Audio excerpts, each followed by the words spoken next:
मिट्टी में मिलाने का समय आ गया है। এবার সাগর পথে এগিয়ে পাকিস্তানে আঘাত হানবে ভারত।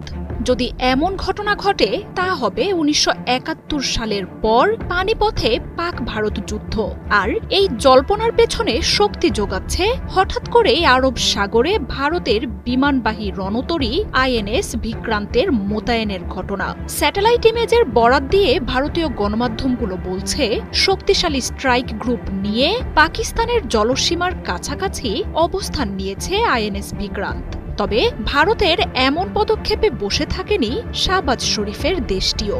আরব সাগরে নিজেদের জলসীমায় লাইভ ফায়ার ড্রিল শুরু আর নৌবাহিনীর জোরালো টহলদারিতে ভারতের জলসীমায় ফেরত এসেছে বিমানবাহী রণতরীটি। আর নৌশক্তির এই পাল্টাপাল্টি অবস্থান পরমাণু শক্তিধর দুই দেশের পূর্ণাঙ্গ যুদ্ধের ভয় আরও বাড়াচ্ছে। ডেস্ট্রয়ার, ফ্রিগেট, সাবমেরিন বিরোধী যুদ্ধ জাহাজ এবং আরও বেশ কয়েকটি সহকারী জাহাজ নিয়ে ভারতের বিমানবাহী রণতরী আইএনএস বিক্রান্ত এখন দেশটির পশ্চিম উপকূলে অবস্থান নিয়েছে। পাকিস্তানের সাথে সম্ভাব্য যুদ্ধে নিজেদের শক্তি আর প্রভাব বাড়াতেই ভারতের এমন রণকৌশল বলে জানাচ্ছে প্রতিরক্ষা বিশেষজ্ঞরা। আইএনএস বিক্রান্ত ৪০টির মতো বিমান বহনে সক্ষম।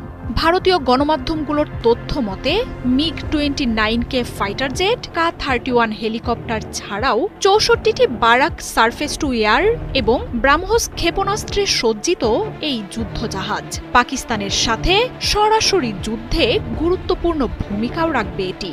যুদ্ধজাহাজটি থেকে প্রায় ১৫০০ কিলোমিটার দূরে হামলা চালাতে পারবে ভারত। ফলে পাকিস্তানের করাচি, গোয়াদারের মতো বন্দরগুলো এর আওতায় বলে জানাচ্ছে গণমাধ্যমগুলো। ভারতের দাবি, শত্রুপক্ষের বিমান প্রতিরক্ষা ধ্বংস করতেও সক্ষম এই রণবহর। কাশ্মীরের সন্ত্রাসী হামলার ঘটনায় যুদ্ধের মুখে দাঁড়িয়ে থাকা দুই দেশ একে অপরের সামরিক কার্যকলাপের দিকে রাখছে তীক্ষ্ণ নজর। পেহেলগামে হামলার পরই উত্তেজনার মধ্যে ক্ষেপণাস্ত্র পরীক্ষার ঘোষণা দেয় পাকিস্তান। সেই আবহেই ক্ষেপণাস্ত্র পরীক্ষা সহ যে কোনো পরিস্থিতি মোকাবিলায় আইএনএস বিক্রান্তকে আরব সাগরে পাকিস্তানের জলসীমার কাছাকাছি মোতায়েন করে ভারত।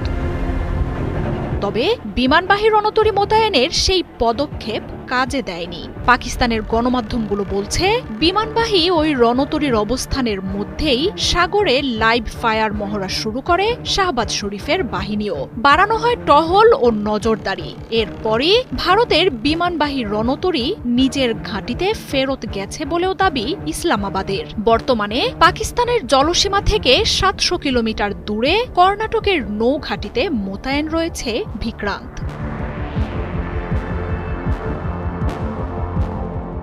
সাগরে পাকিস্তানের আধিপত্য যে কোনো সময় ভেঙে চুরে গুড়িয়ে দেওয়ার সামর্থ্য রয়েছে বলে দাবি করে ভারত। তবে সম্প্রতি পাকিস্তান উপকূলে চীন, রাশিয়া, ইরানের মতো দেশগুলোর সাথে অবিশ্বাস্য এক নৌমহড়া চালিয়ে নিজেদের শক্তির জানান দিয়ে রেখেছেন শাহবাজ শরীফ। মার্জিয়া উপমা, ৭১।